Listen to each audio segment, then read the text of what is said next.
Assalamualaikum warahmatullahi wabarakatuh. Selamat datang di YouTube Ngaur Uruk. Di kesempatan kali ini saya akan memberikan kunci jawaban di kelas 6, tema 8, subtema 2, pembelajaran 3, halaman 71, 73, 75. Nah, bagi adik-adik yang mau terus update jawaban, jangan lupa subscribe channel ini, kemudian like video ini agar nanti setiap saya upload kunci jawaban, adik-adik mendapatkan pemberitahuan sehingga nanti adik-adik dapat mencatat kunci jawabannya di buku khusus kalian. Nah, suatu saat jika nanti dibutuhkan bisa adik-adik melihat kunci jawaban yang saya berikan. Nah, oke, langsung saja kita akan jawab di halaman 71. Bacalah kembali informasi tentang keadaan geografis negara Singapura. Bersama dengan temanmu, lakukan analisis sederhana tentang hubungan keadaan geografis negara-negara tersebut dengan keadaan sosial budayanya. Baik, di sini ada sebuah tabel yang perlu kita isi mengenai kondisi geografis, kondisi sosial budaya, kemudian analisis hubungan kondisi geografis dengan sosial budaya.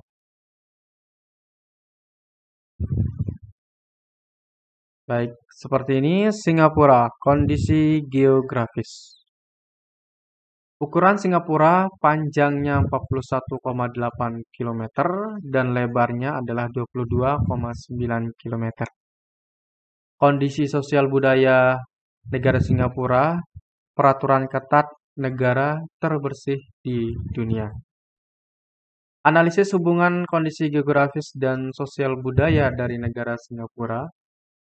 Karena luas negara Singapura itu sempit, maka masalah sampah adalah masalah utama yang dihadapi oleh penghuni rumah susun yang padat. Nah, setiap orang pasti menghasilkan sampah. Untuk itu, pemerintah dan rakyat Singapura paham betul bahwa sampah harus bisa diatasi.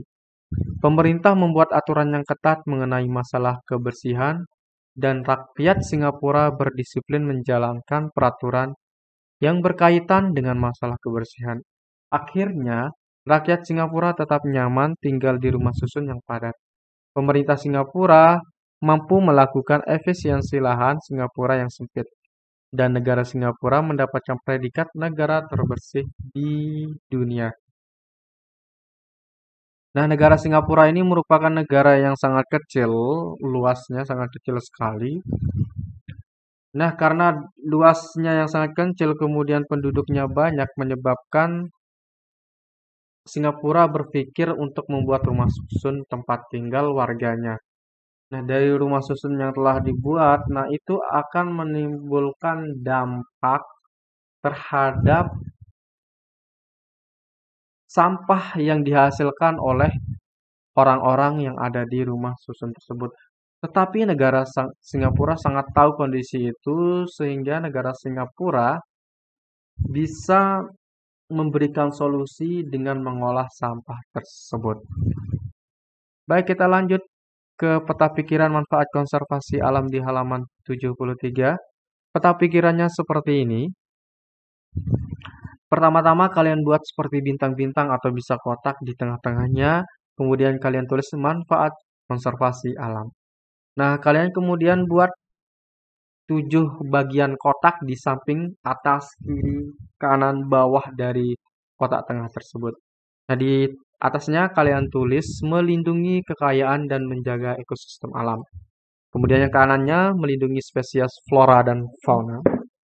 Kemudian menjaga kualitas lingkungan, mencegah kerusakan dan pencemaran lingkungan yang mengakibatkan bencana, menghadirkan kehidupan yang lebih baik dari masa depan, bagi masa depan ya, untuk menyelaraskan kehidupan manusia dengan lingkungan, pemanfaatan lingkungan yang baik dan bijaksana. Itulah manfaat dari konservasi alam.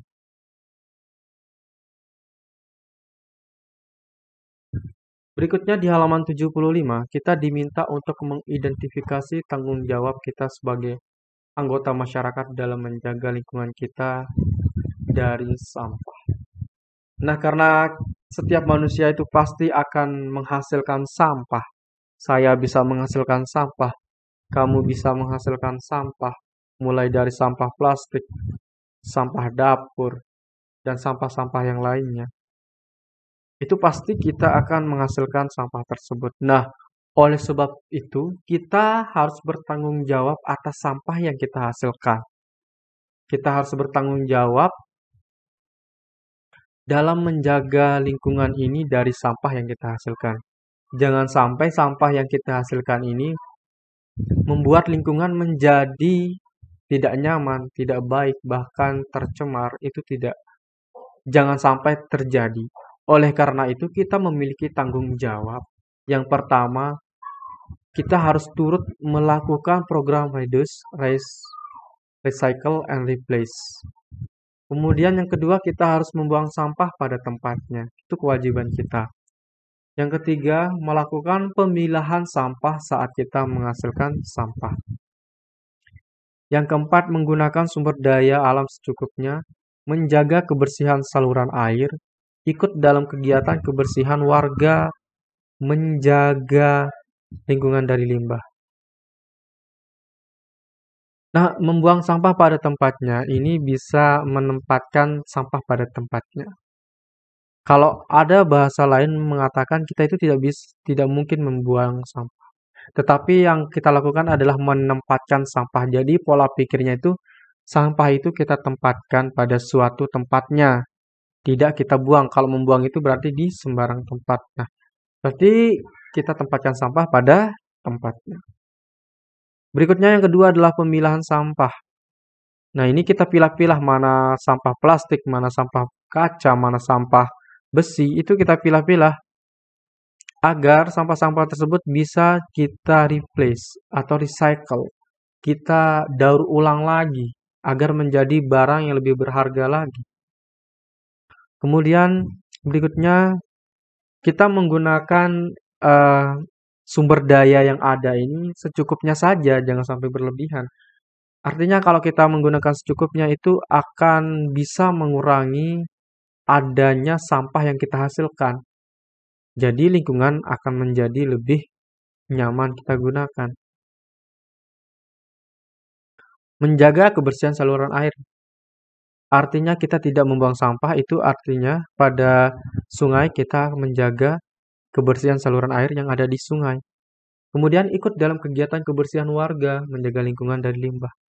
Nah, kita bersih-bersih bersama warga di lingkungan kita. Nah, masih di halaman 75, ayo renungkan.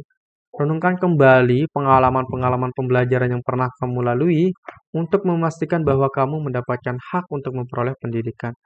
Tentunya orang tuamu telah melakukan upaya yang besar. Apa yang akan kamu lakukan kepada orang tuamu untuk membalas jasa mereka? Buatlah sebuah kartu atau tulisan untuk mengungkapkan rasa syukur dan rasa berterima kasih kepada orang tuamu. Kemudian dikerjasama dengan orang tua, tunjukkan tulisan atau kartu ucapan terima kasih yang kamu buat dan ceritakan kepada orang tuamu mengapa kamu membuat kartu atau tulisan tersebut.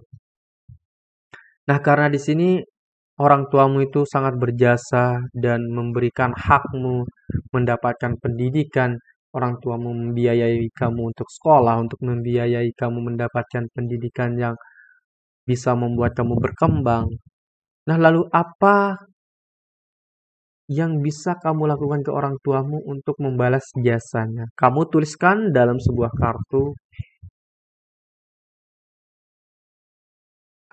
Nah, yang kamu perlu tuliskan adalah menghormati orang tua, membanggakan dengan prestasi yang didapat, mematuhi perintahnya, belajar bersungguh-sungguh agar sukses. Kemudian kerja sama orang tua, kamu tunjukkan tulisan tersebut pada orang tuamu. Nah, sekian untuk kunci jawaban di pembelajaran kali ini. Semoga bermanfaat untuk kalian semua. Jangan lupa subscribe channel ini, kemudian like video ini. Sekian, Assalamualaikum warahmatullahi wabarakatuh.